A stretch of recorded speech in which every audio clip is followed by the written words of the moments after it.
이게 예전에 내가 뭐 결혼하기 전에 자기 몸의 체형이 있잖아요. 그 체형하고 지금의 체형하고 너무나 틀리다. 살이 안 찌려고 노력은 많이 했지만 내가 아무리 노력을 해도 살이 찌는데 이거 도저히 감당이 안 된다. 여러분들은 뭐 챗GPT나 이런 데 물어보시면 여러분이 BMI 지수를 넣고 여러분들이 그 체격 조건을 넣고 하면은 내가 임신 기간 중에 몇 킬로 정도를 쪄야지 적당한 무게가 늘어난 것이다 라고 이야기해 줄 겁니다 아마. 그런데 그거는 사실은 잘못된 정보입니다. 왜냐하면 요즘 제가 뭐라고 말씀드리냐면 BMI 지수가 아주 낮거나 그러니까 근육 지수가 너무 높아서 체지방이 별로 없으신 분들을 뺀 자기 바디 프로필을 찍기 위해서 뭐 7% 8%까지 지방량을 줄인 그런 분들이 아니라고 하면 여러분들 어느 정도 지방을 갖고 계신 분들이라면은 임신 기간 중에 체중이 작게 늘면 늘수록 좋습니다. 내가 이 정도의 BMI니까 난 15kg 늘어야 돼. 지금 10kg 늘었으니까 앞으로 5kg 여유수가 좀 먹어야지. 그 잘못된 생각입니다. 그래서 되도록이면 작게 늘리면 늘릴수록 좋다. 그런데 여러분들이 한 가지 의문점이 들죠. 여기서 왜 임신을 하면은 평상시에 내가 먹던 양에 비해서 그렇게 많이 먹는 것도 아닌데 살이 엄청 찌느냐.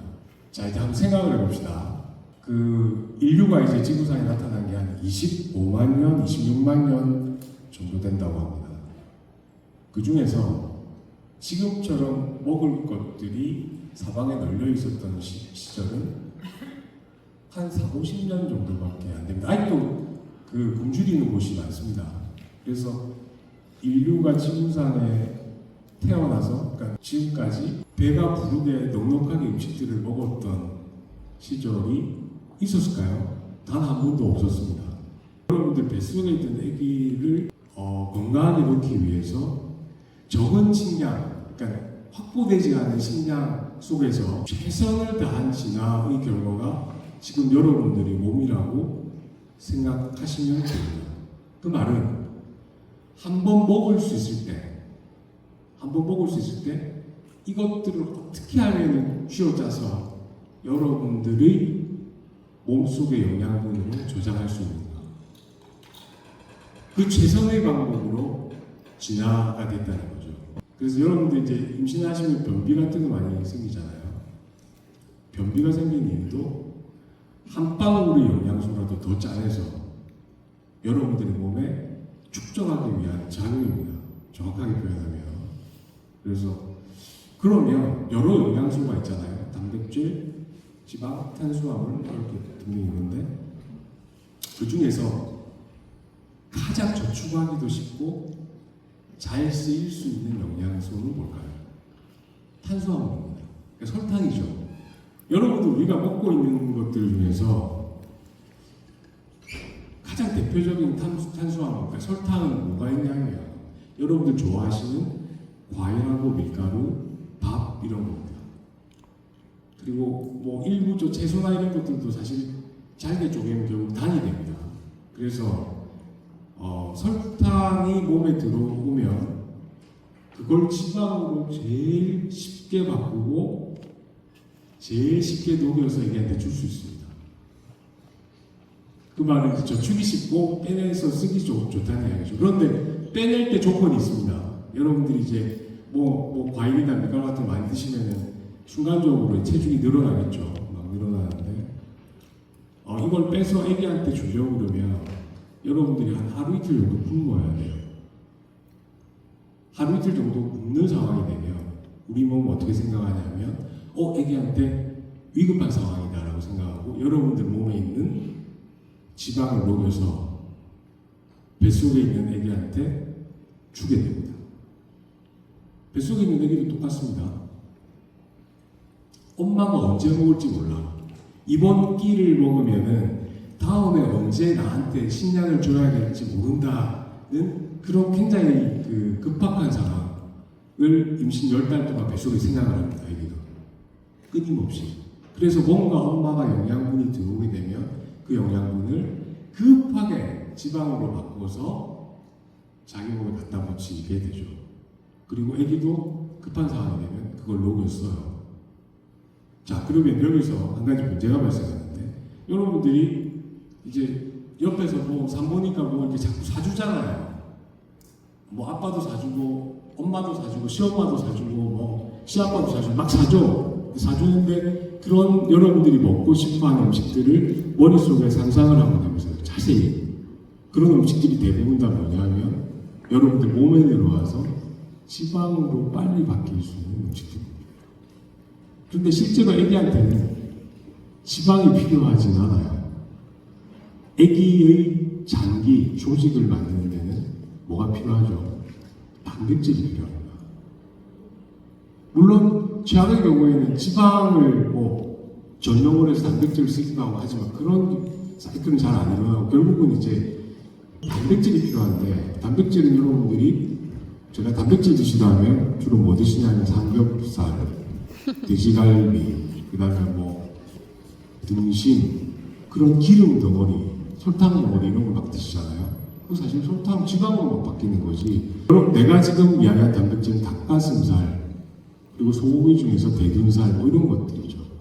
그러니까 장조림 만드는 그런 것들. 진짜 먹기 싫죠. 그런 것들을 먹어야지 아기한테 조직과 장기를 만들 때 도움이 되는 거죠.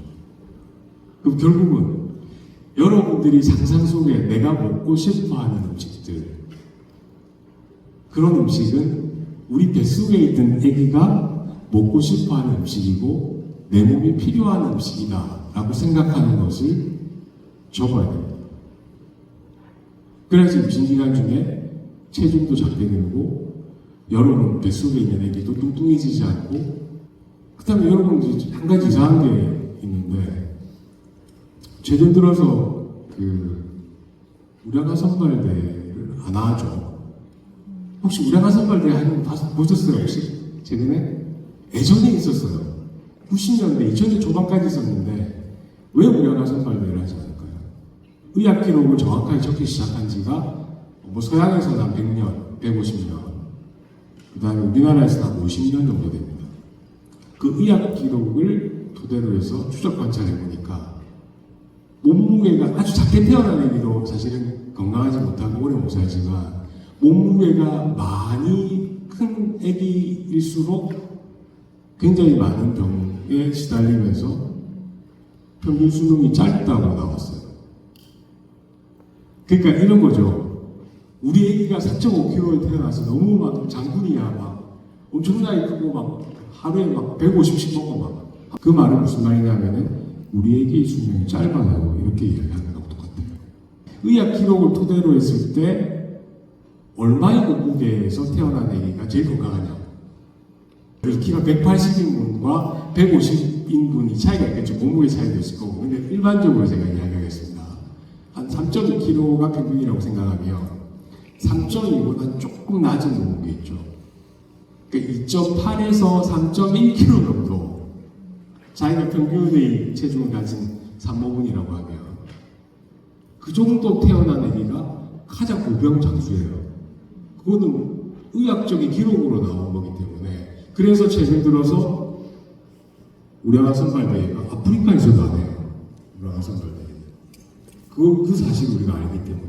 소아과 선생님도 더 이상 아기를 크게 키우라는 이야기를 안 하죠. 산부인과 선생님도 저는 예전부터 아기를 크게 키우지 말고 산모 몸무게 느는 거에 대해서 굉장히 예민했던 산부인과 의사였기 때문에 굉장히 조금 이렇게 과격하게 이야기하기도 하고 하잖아요. 그런데 좀 관대하셨거든요, 다른 분들은. 근데 관대했던 그 예전 시절부터 저는 끊임없이 산모는 몸무게 늘면 안 된다, 아기를 많이 키우면 안 된다 라고 끊임없이 주장을 했는데, 그게 이제 최근에 모든 상황들 데이터로 검증이 된 거죠.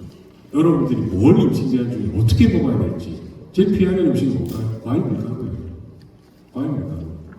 밥도 많이 드시면 안 돼요. 과일 밀가루. 야채 채소 많이 드시면 단백질 드시면 돼. 그럼 애가 튼튼해져요. 그리고 우리가 안 먹고 살 수가 없으니까 뭘 먹었잖아요. 그럼 먹었을 때 언제 애기가 커지고 본인 살이 찌냐 하면은 밥 먹고 2시간까지예요.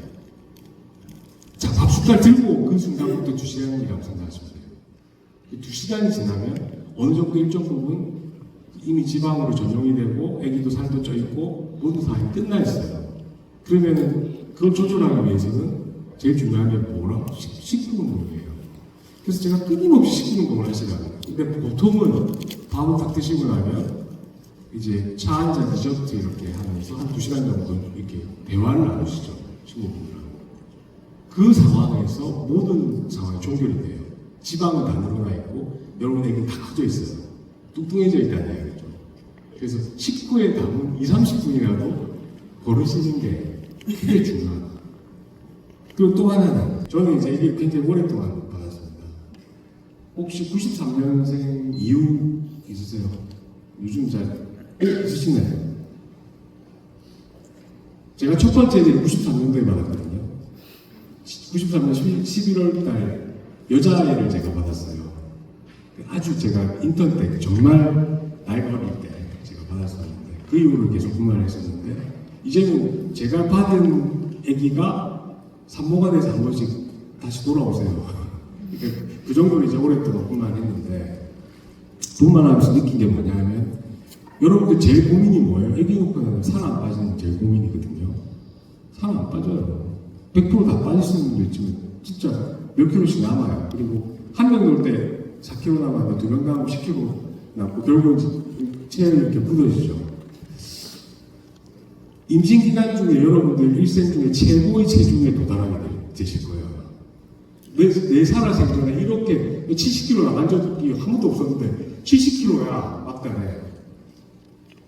자, 그러면 그 70kg라는 우리 몸의 실루엣이 여러분들이 몸이 기억하고 있어요. 일생을 이렇게 살펴보면 왜 기분 나쁠 때 있잖아, 어느 순간에. 운동하기도 싫고, 폭식할 때 되고.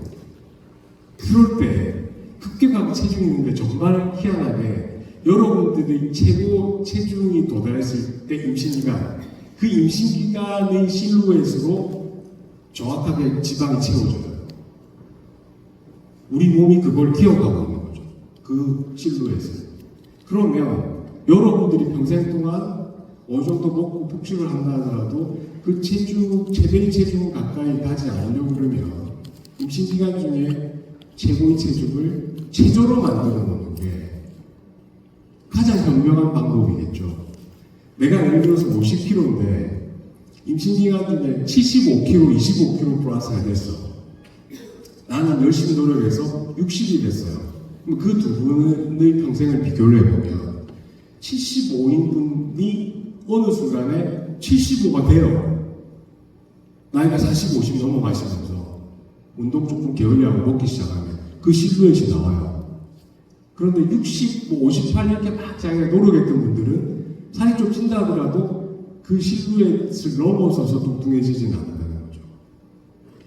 그래서 임신기간 중에 제가 산모분한테 항상 이야기하는 게 체중을 많이 늘리지 마라. 매번 이야기하거든요. 심할 정도로. 매번 체중에서 매번 이렇게 공격을 하거든요. 체중에 대해서 제가 이야기했습니다. 챗GPT가 이야기하자면 또 하나의 진실. 자연동반과 제한절개. 여러분들 마음속에 이미 정하셨을 거예요. 나는 제왕절개 할 거야. 난 제왕절개 할 거야. 손 한번 들어보세요. 이미 마음 붙였어. 나는 끝까지 자본할 거야. 자연을 할 거야. 네, 자, 반반 정도 되시네요. 자, 그럼 제가 그 진실을 또 이야기해 드릴게요. 여러분 굉장히 고민이 많으시잖아요. 근데 여러분들 선생님한테, 담당 선생님한테 가서 나 자연뿐만 할 거야, 나 제왕절개 할 거야 라고 했을 때 물론 대부분 요즘 다 들어주시잖아요. 근데 그 장단점이나 그럼 제왕절개 할 때 뭐가 안 좋은 건지, 자연만 할 때는 뭐가 좋은 건지 정확하게 설명해 주세요 하면 설명해 주시던가요? 설명 안 해주시죠? 왜 설명을 안 할까요? 네? 둘 다 힘들어서. 그런 것도 맞는데 우리가 배웠을 때, 그러니까 우리가 의과대학을 다니면서 이제 3번 1회 안에 자연만이 뭐가 좋아? 라고 이제 여러 가지 이제 상황들을 그런 식으로 교육을 받았던 그 의학적인 내용과 실전에서 우리가 저는 이제 제왕절개 많이 해봤을 거 아니에요. 자연마도 많이 해보고 실제로 이렇게 해보니까 제왕절개 해보니까 그 의학적인 교육과 제왕절개의 단점을 이야기했던 부분들이 사실은 아니더라는 거죠. 그러니까 배운 것과 현실이 틀리니까 거기에서 이게 컨퓨전이 와요. 자꾸 이게 맞나? 저게 틀리나? 그렇다고 제가 제왕절개를 찬양하는 산부인과 의사는 절대 아닙니다. 절대 아닌데 이제 그런 점 때문에 여러분들이 산부인과 스님들, 담당 스님들이 머릿속이 굉장히 복잡하실 거예요. 저도 사실 복잡해요. 복잡해서 몇 가지를 제가 이제 이야기를 해드릴게요. 우선 왜 그러면 이제 산부인과에서 모든 걸 알 것 같잖아요. 내가 딱 나타났을 때 내가 지금 한 30주 됐어. 쌤, 저 제왕절개를 해야 될 것 같아요. 아니면 자연분만 가능할 것 같아요. 물어보면 시원하게 대답해 주시는 쌤 계세요? 없죠? 아무도. 당신 제왕절개 물론 이제 거꾸로 있다든지 뭐 전치태반이라든지 이런 경우는 제왕절개를 하지만 그게 예측이 안 돼요. 해보기 전에는.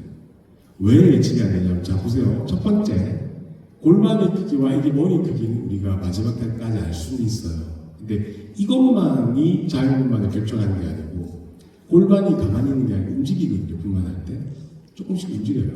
또 운동을 많이 하시거나 원래 탄력이 있는 분들은 애기물가 지나오면서 약간 골반이 움직여주니까 비집고 이렇게 내려와서 이렇게 나와요. 근데 이거 골반이 안 움직여주면 못 내려오는 거죠. 그리고 애기가 들어가는 각도가 있어요. 하늘 쳐다보고 들어가면 위쪽으로 쳐다보고 들어가면 이 각도상 이게 꺾이기가 힘들어요. 목이 진행이 잘 안 돼. 근데 애기가 어떻게 들어갈지를 분만하는지는 알 수 있어요? 알 수 없어. 골반이 얼마나 움직일지 몰라. 그리고 본인이 잡은 근육이 얼마나 수축력이 뛰어날지도 몰라. 또 하나는 여러분들이 자연분만을 할 때 여러분들이 잡은 근육의 수축력이 어느 정도인지 여러분들 경험해봤어요. 대부분 초산 모신 분 좀 모르잖아요. 그게 세게 잘 오시는 분도 있고 약한 분도 있어요. 거기다 여러분들의 의지가 극한의 상황에 몰렸을 때 그 의지가 어느 정도까지인지 여러분 테스트 해봤어요? 혹시? 테스트 안 해보셨을 거예요. 이런 모든 변수들 중에서 단 두 가지 머리 크기 골반 크기만 가지고 자연분만을 정할 수 있겠냐고요. 그래서 틀어봐야 압니다 이렇게 이야기하실 거예요. 대부분 선생님들이 해봐야 알죠. 맞아요. 해봐야 알아요. 그럼 해보기 전에 모르니까 자연분만 시도하시는 분은 자연분만을 성공하기 위해서 뭘 해야 될까요? 머리 사이즈는 어떻게 할 수 없어. 그건 유전적인 거니까. 작게 먹어도 머리는 커요.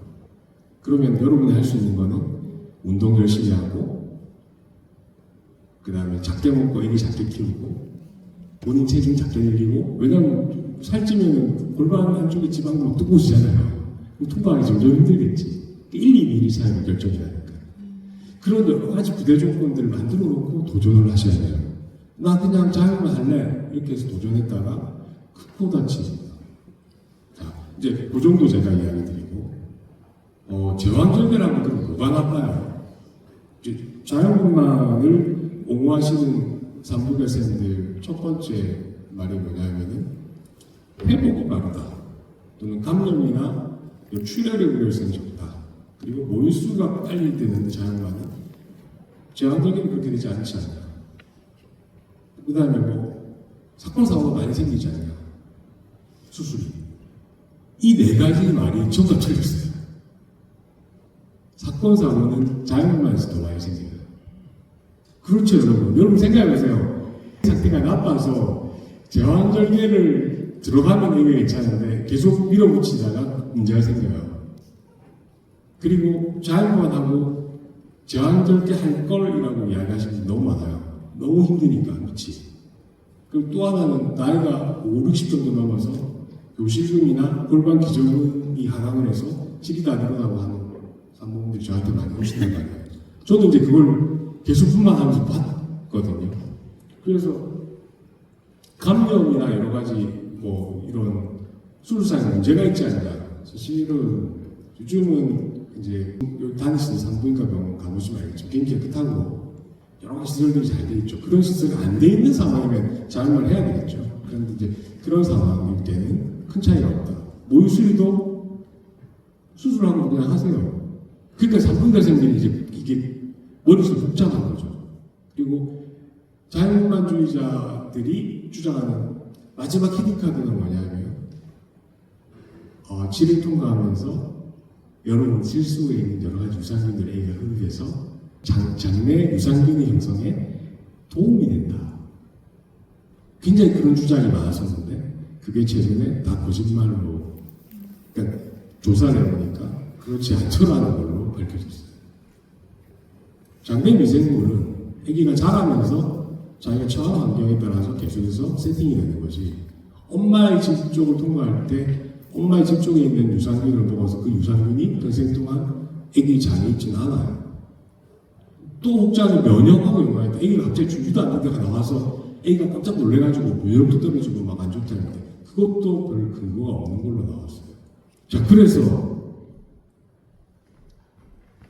제가 자연분만과 쥐약돌개 이 두 가지 장단점 그리고 여러 가지 상황들을 설명을 드렸는데 여러분들 마음속에 어떤 이미지들이 떠오를 거예요. 난 이거 해야지 저거 해야지.